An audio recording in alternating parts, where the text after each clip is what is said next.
Hello, and welcome to another episode of Untraditionally Traditional, a podcast with me, Brittany Duncan, a millennial homemaker.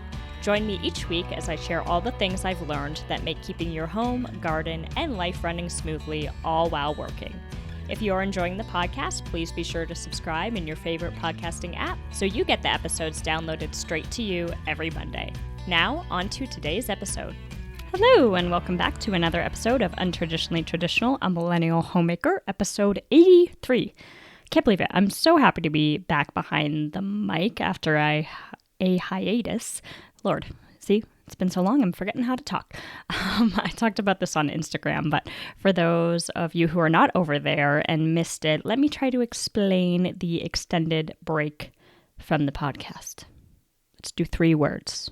Spring, life, fatigue. I'm going to start with the latter, fatigue. I burn out. And for me, the first thing that goes when I burn out is my creativity. And to do the podcast, I need to be in a creative, inspired mood. And when I'm overwhelmed, I'm just downright tired and the ideas do not flow.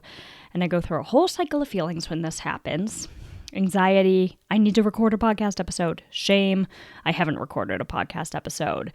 And then defeat, like this is why you have a hobby podcast and it isn't bigger than that, blah, blah, blah, blah, blah. And as I'm thinking about this, I'm struck by that this happens to so many of us when it comes to so many things, this like narrative that plays in our head.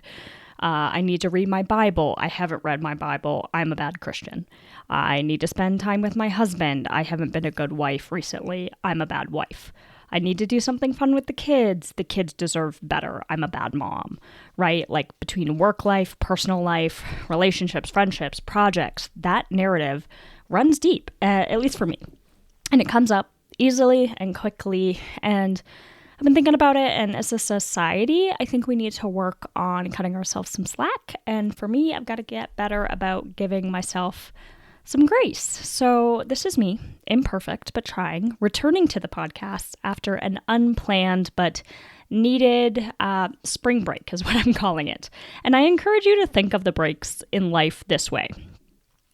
You know how seasons and certain holidays come with promise and opportunity, but in reality, they are the same as any other day.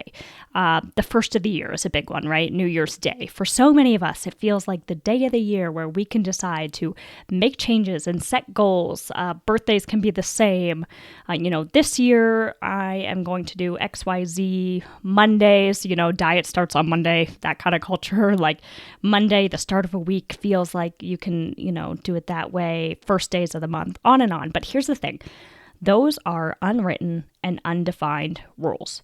So if you feel like you've fallen off the bandwagon on something, you get to decide when you pick it back up. And honestly, I would encourage you to just wait until picking up whatever you've let fall feels right and feels doable. Because otherwise, those start dates come and go, and then we feel like crap for missing them. It happened to me like so many times. I was like, okay, I'm going to start recording the podcast again this weekend. And then it would come and go and I would feel like crap, that next week when I didn't meet that goal. But honestly, I just wasn't ready. When you're ready to tackle the thing that you've been putting off, that, you'll know when it's right to tackle it. Of course, there are certain dates like tax day that bend for no one. So grain of salt as always with the things I talk about here. Remember, this is not a one size fits all.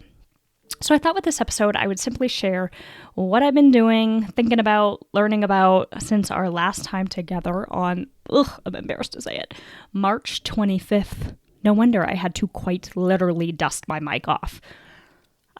Let me try and claw my way back to April. And honestly, it's like spring hits, and all of a sudden, I don't want to do anything other than clean up the yard, start seeds, prune perennials, and get things looking fresh. And honestly, that's a lot of what I've been doing when I've been home. Johnson and I have also been traveling a bit. We've done a few weekends to our family cabin to ski, and we just took an 8-day trip to the Northeast to hike and knock out all of the state high points there. I'll talk about that a little bit more in a minute, but being away from home for 8 days also throws routines for a loop, as any of you who travel know. A thing we did, and I will try to remember to do from now on when traveling, that was actually like such a blessing, was that we returned home on Saturday afternoon. We got in at like noon. So we had half a day on Saturday and then Sunday as well. And so we like could recoup, do laundry, get groceries, rest before returning to work, which like that first Monday back after being gone for a week is rough. A lot of unread emails and a to-do list that I'm still trying to fight my way through. But having that day and a half was a game changer, and like I recognize the difference. So I'm officially at that age where I need a day of rest after a trip, especially one like we just took. So high points. When I say that we are trying to get the high point of every state, that's the highest point in terms of elevation of every single state. We started this, years ago when we were like driving across the country a bunch from Charleston, South Carolina. We'd take different routes and we would get these high points. So we had done most of the Southeast, random ones across the country, Idaho, of course, and some other random ones, but we had not done the Northeast cluster. So Johnson had some time off. I took a week off. We flew into Pennsylvania and started this trip where I'll walk you through it, but where we hit all these states and high points. And some of them you can drive up to, a lot of them you hike. It's a fun thing to do. But let's start at Pittsburgh. So we flew into Pittsburgh, Pennsylvania, and we were, I think, supposed to arrive at like 9 or 10 p.m. It wasn't going to be bad. Anyway, it got delayed. Ended up there really late. It was like 2 a.m. And there was a blessing while waiting in line for our Uber at 2 a.m. I realized that Lindsay Girk was standing nearby, and some of you may know her from Instagram. Other people may not know that name, but I follow her. I really enjoy her content. I think she's super inspirational. And so with some encouragement from Johnson, I went up and introduced myself to Lindsay. And I told her, quickly, like how much her messaging meant to me. And then I'm praying for her family in their struggle with secondary infertility. It's something that she shares a lot about on her channels. And anyway, we shared this special moment. And it was one of those moments where I knew God was like, hey, I know you're tired. You want to get to your hotel, but just trust me, you're in this line for a reason. And I was terrified that I would be this like annoying fan bothering her at 2 a.m. after what I'm sure was a long day of travel for her as well. But she shared with me later that like she felt the same way and was actually asking God why he had her in this line a few moments before. It was like this funny story, like she lives in Pittsburgh. She had lost her keys to her car in her travel, so like she was having to get an Uber back to her house. Like weird coincidence, right? So if you look for signs, you'll see them. And anyway, it was just like this sweet moment that I'm really happy we had, that I had with Lindsay. And I can tell you, for those of you that follow her, that like she is just as sweet and genuine as she comes off across online, in person, even at like 2 a.m. in an Uber line. She was like so nice. So that was really cool. Anyway, so over the next 6 days, we went through and hiked or drove to the highest points of Pennsylvania, Maryland, West Virginia, Washington, D.C. I know it's not a state, but we're still counting it. Delaware, Massachusetts, New Jersey, Connecticut, Rhode Island, and New York. We also visited Vermont, but we were unable to hike Mount Washington because of the weather. For those of you that live in the Northeast, bless your souls. Good Lord, do y'all deal with a lot of rain.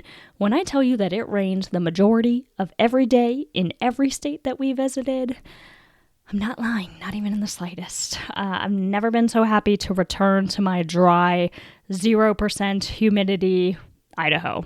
But it was a cool experience hiking in the Northeast because the forests were so similar to Ontario, Canada, where I grew up. And so I was having this like nostalgic experience the entire time, looking at like the forest and like weird things like, there was these little orange newts, kind of like a salamander, on some of our hikes. And like I remember seeing them as a kid and being like fascinated by them. And so I was having all these like really cool nostalgic moments when hiking in the Northeast forest. So that was cool.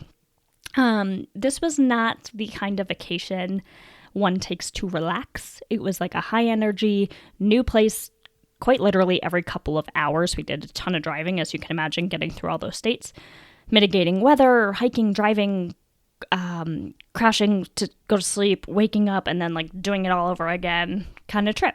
And I encourage you to take this kind of trip every now and again. Suffer intentionally for a bit.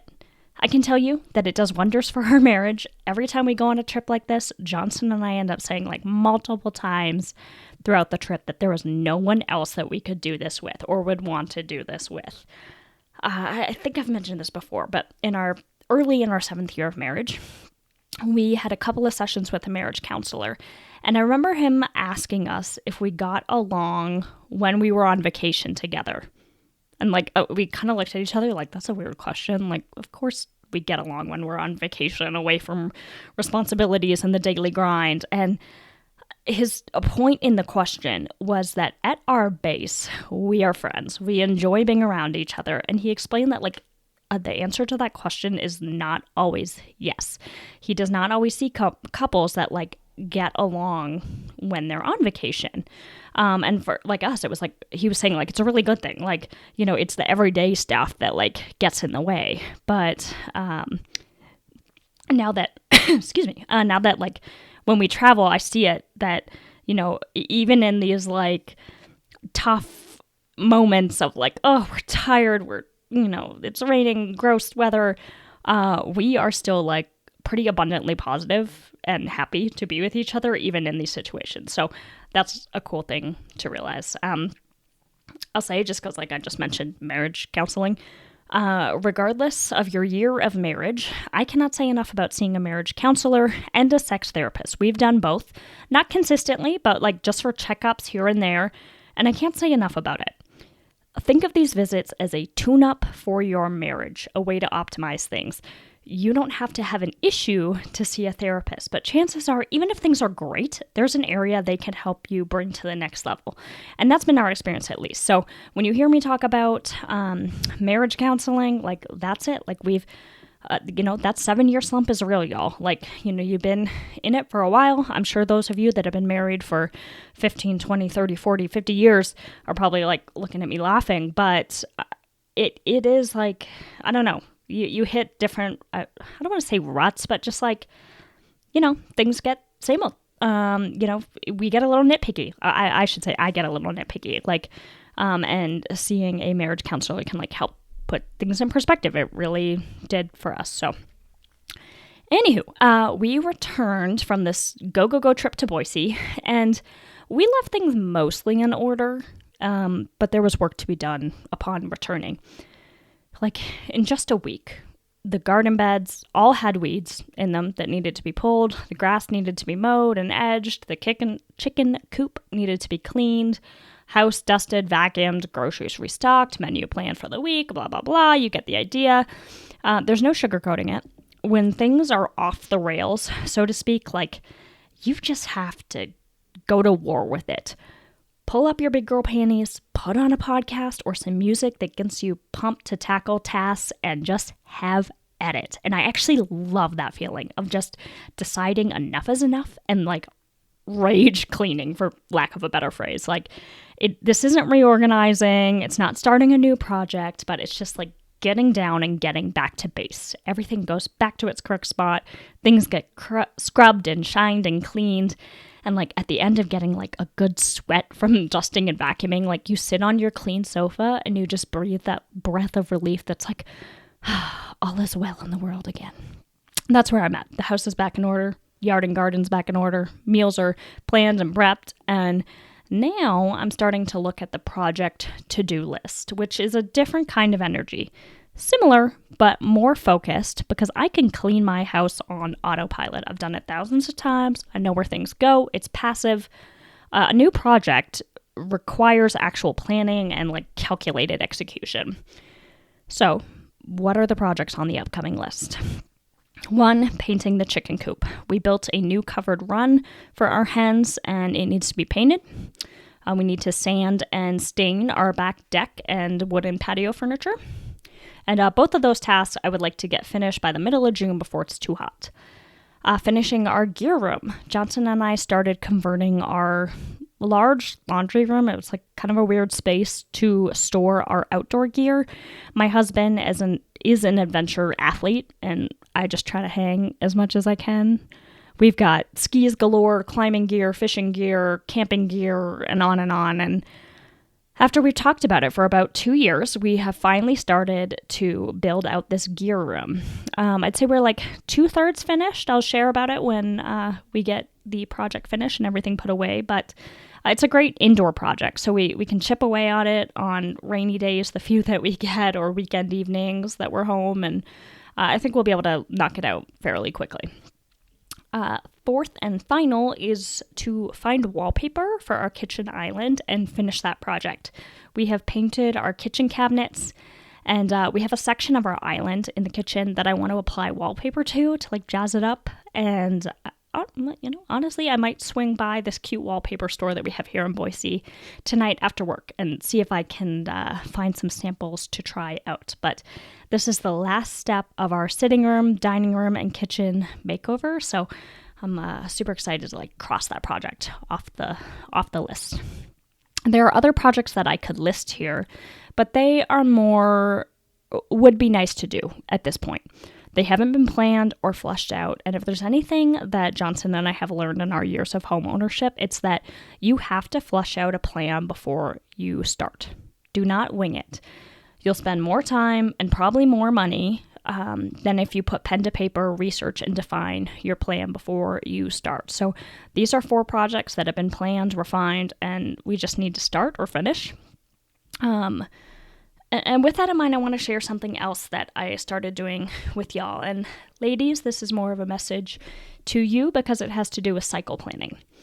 On my paper calendar, I have started noting my menstrual, follicular, ovulation, and luteal phases of my cycle. And this way, when I'm planning my month, I can be realistic about my energy levels and be kind to myself. Those follicular and ovulatory phases, that is project go time, where the hard, backbreaking work gets done, where I'm energized and just ready to get after it. The luteal phase is more slow-paced. Slow-paced projects can be worked on. And then that menstrual phase, girl, that is time for rest. I'm so over just grinding through every day of the month like they're all equal. They are not. Hormonally, they are not. And I am done pretending that they are. So I'm going to be giving my body and my mind what it needs during each phase, and I'm hoping that I'll be happier and less exhausted because of it.